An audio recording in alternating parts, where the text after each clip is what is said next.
Now then, Vinyl Monkey here again after some considerable break since the last one, but welcome back, or welcome anybody who's new to this channel where I ramble on about some of the albums in this collection behind me. And I'm going to start a little series of I've done some top tens before, some sort of ranked my opinions on I think I've covered Van Morrison, Neil Young, Leonard Cohen, Tom Waits, perhaps some of the artists who have got bigger collections of albums. And I'm going to move on to some others, and I'm going to start this new little series with the Groundhogs. One of my favourite bands. I've seen them a couple of times, once back in their heyday in the 70s and once much later. But the Groundhogs were a British band born out of the British blues boom of the early 60s, mid 60s. And they were a blues rock sort of three-piece, one of the sort of power trios as they became known, you know, the Cream and the Jimi Hendrix Experience and those type of bass guitar and drums blues rock sort of outfits. But as we'll discuss, the Groundhogs went off in their own particular direction. I always thought they were sort of underdogs in some ways, but as I say, I've always really enjoyed listening to the Groundhogs, and I'm gonna rank, in my opinion, their best albums. When I say their best albums, my collection only spans the period which I consider their strongest period, from 1969, when they released their second album and signalled their intent, if you like, to take blues in another direction, through to 1974 when they split up for the first time. So my half a dozen albums or so span that sort of period. But as I say, I love all of the records I'm going to talk about. I mean, for me, the Groundhogs were really, you know, they were about misery, despair, depression, but not the traditional sort of blues sort of woke up this morning and my baby left me sort of thing. No, their scope of depression and despair was much broader. It encompassed environmental catastrophe, post-apocalyptic dystopias, and then general despair of the human condition and the general uselessness of Homo sapiens more generally. So yeah, great downbeat, depressing sort of stuff. But accompanied by some outstanding musicianship. The three players in the band, Tony T.S. McPhee, the main man really, the songwriter, the singer, the lead guitarist, later went on also to play synthesizers and mellotrons increasingly as the band moved into sort of proggy, sort of prog blues territory. Pete Cruikshanks on bass, and Ken Pustelnik initially on drums for the first four of these albums, and then replaced by Clive Brooks for the latter two from 72 to 74. So yeah, great three-piece blues, psychedelic blues, proggy blues, depressing blues, brilliant stuff. And so, without further ado, I'm going to rank them in my opinion. And at number 6, I've got 1973's Hogwash. It's a single album, but it's got a great sort of trifold cover, lots of photographs, and it focuses on the three players, including the new man. There he is on the back, Clive Brooks, who'd replaced Ken Pustelnik on the drums. And I think this, for me, signalled a bit of a move away from a bluesy sort of dominated sound into a more expansive sound. The blues were still there, but a generally more expansive, maybe more rocky sort of sound.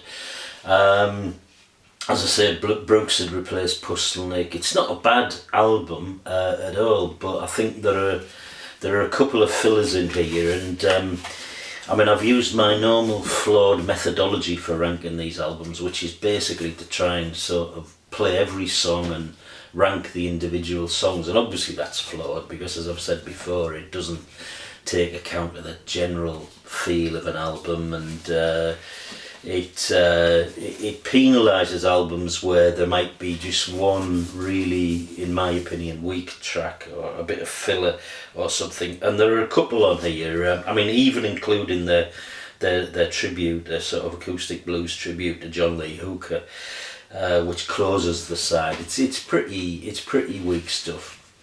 Even though John Lee Hooker was, I think, one of Tony McPhee's heroes, and you can hear John Lee's sort of style in their style, and they did support John Lee Hooker in the sort of early mid-60s when he came over here. So anyway, that's my number 6. It's 1973's Hogwash. My number 5 was from the year after Hogwash. This is 1974, and this is Solid. So this is the second album of the new 3-piece, McPhee, Cruikshanks and Brooks on drums. And this was the last album before they broke up for the first time, and they did reform many times, actually, with different lineups, and once or twice they even went back to the original lineup for some celebratory tours. But this was the last one in this period of the sort of power trio, and as I say, this is called Solid. I think it's a great album, actually. It's full of the typical angst and despair that I was talking about, but there's increasing use of mellotron and synthesizers, and it's definitely some of the tracks on here have a real proggy sort of feel to them. It's a really strong side one. The first 3 tracks on side one really outstanding. Unfortunately, the album sort of fizzles out towards the end of side 2, and that's probably why it's a bit down my rankings. But it's a really good album, and it's a good album to play, I think, because it's quite varied musically. It really sort of stands up, and yeah, good stuff. That's Solid from 1974, my number 5. My number 4, Who Will Save the World, the Mighty Groundhogs. What a brilliant album cover. They didn't spare anything on their album covers, actually, the Groundhogs. They always produced, or generally produced, really decent album covers. And this one takes the form of a sort of superhero, Marvel Comics sort of comic strip type thing, where the Groundhogs are portrayed as superheroes who are battling against the 3 great ills of pollution, overpopulation and war.